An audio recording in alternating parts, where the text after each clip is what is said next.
Hey guys, আসসালামু আলাইকুম, welcome to Alif GTS. আজকে আমি আমার বিশেষ দিনটা তোমাদের সাথে শেয়ার করতে যাচ্ছি।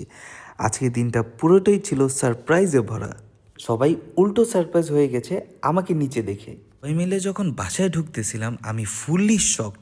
আরফা এবং আমার টিম মেম্বার মিলে আমার বাসাটাকে ফুললি ডেকোরেশন করে রেখেছিল আমাকে সারপ্রাইজ দেওয়ার জন্য, যার জন্য সেকেন্ড টাইম আবারও আমার বাসায় ঢুকতে হলো এবং প্রস্তুতি নিয়ে ঢুকলাম।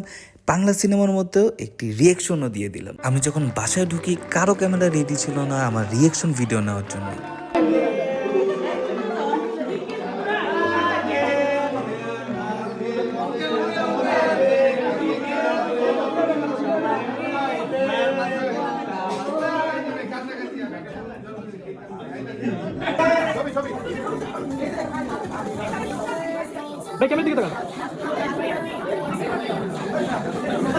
আম্মুও সবার জন্য খাবার রেডি করতেছিল অ্যান্ড সবাই একসাথে ডিনার করে নিলাম। আর কালকে আমার আবারও প্ল্যান আছে রিসোর্টে যাওয়ার সবাইকে নিয়ে একসাথে। অ্যান্ড কালকে আমরা সবাই মিলে একসাথে চলে যাই ঢাকার খুব কাছে একটি রিসোর্ট, দ্য বেরুলিয়া রিসোর্ট। এটি হচ্ছে সাভারেই পড়েছে। আমরা সবাই একসাথে 10-15টা গাড়ি মিলে চলে যাই। রিসোর্টে যাওয়ার সাথে সাথেই আমরা ব্যস্ত হয়ে যাই যে যার যার মতো গাড়ি পার্কিংয়ের জন্য। প্রবলেমটা হচ্ছিল গাড়ি পার্কিং সামনে ছিল 6-7টা, কিন্তু ওভারঅল আমাদের গাড়ি ছিল 15-20টার মতো। সো এটার জন্যই একটু সবাই গাড়ি পার্কিং করতে প্যারা খাচ্ছিল। যাই হোক, রিসোর্টটি কিন্তু আমার কাছে খুবই সুন্দর লেগেছে। ডে লং এর জন্য খুবই পারফেক্ট একটি জায়গা। দেরি না করে পুরো রিসোর্টটাই আপনাদের ঘুরে দেখাই, আসুন।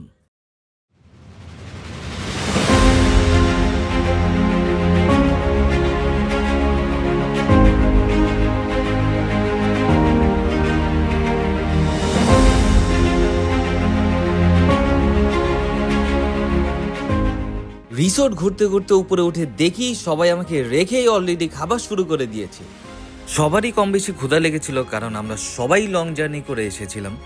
ওভারঅল রিসোর্টটা নতুন হিসেবে আমার কাছে খুবই ভালো লেগেছে। আমি 10-এ 8 দিব, কারণ স্টাফদের বিহেভিয়ার খুবই ভালো ছিল এবং খাবারের কোয়ালিটি খুবই ভালো লেগেছে আমার কাছে।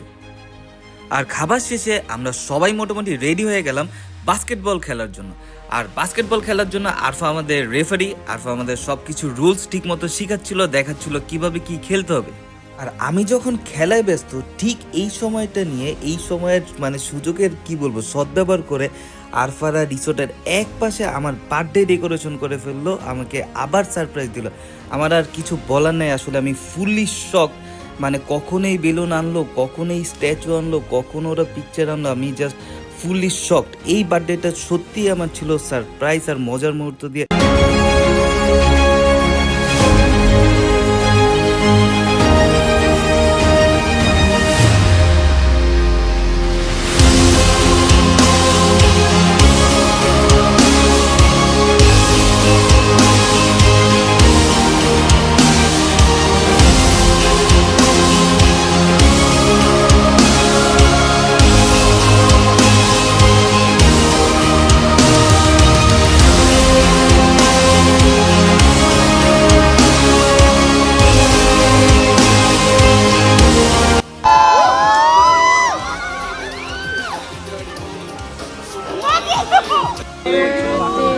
Happy birthday to Alif Giti.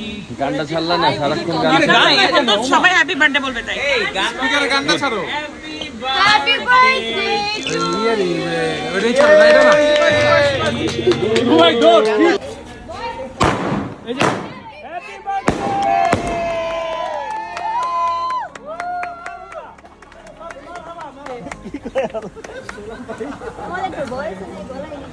শেষ না। আর কেক কাটতে কাটতে সাডেন পিছু থেকে শব্দ শুনে ঠাস ঠুস, আমি তো ভয় পেয়ে গেছিলাম। পরে পিছে তাকে দেখি ও ফায়ারওয়ার্কস। আসলে আজকের জন্মদিনটা সত্যি আমার জন্য খুবই মজার ছিল। সারপ্রাইজ আর মজার মুহূর্তগুলো আমি সারা জীবন মনে রাখবো। Thank you so much everyone. আর যারা ভিডিওটি দেখছেন সবাই লাইক, কমেন্ট এবং সাবস্ক্রাইব করবেন। ধন্যবাদ।